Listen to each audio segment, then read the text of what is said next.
मी लादीपाव bakery युनियनचा Satara जिल्ह्याचा अध्यक्ष आहे. हे आमचे उपाध्यक्ष आहेत, हे सचिव आहेत, ते खजिनदार आहेत. तर तुमच्याकडे येण्याचं कारण असं होतं की आमचं लादीपावचे रेट वाढवण्यासंदर्भात आम्ही साताऱ्यामध्ये 3 दिवस विक्री बंद ठेवणार आहोत. याचं कारण असं आहे की मैद्याचा दर हे 6 महिन्यामध्ये 500 ते 550 रुपये 50 किलोला वाढलेले आहेत. त्याच्यामुळं आम्हाला बेकरी व्यवसाय करायचं जिकिरीस आलेलं आहे.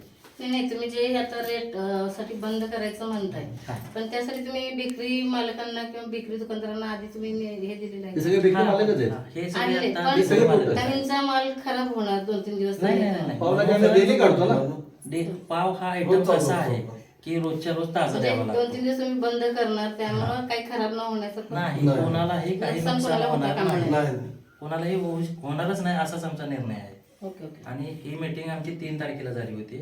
4 तारखेला आम्ही जरा आराम केला.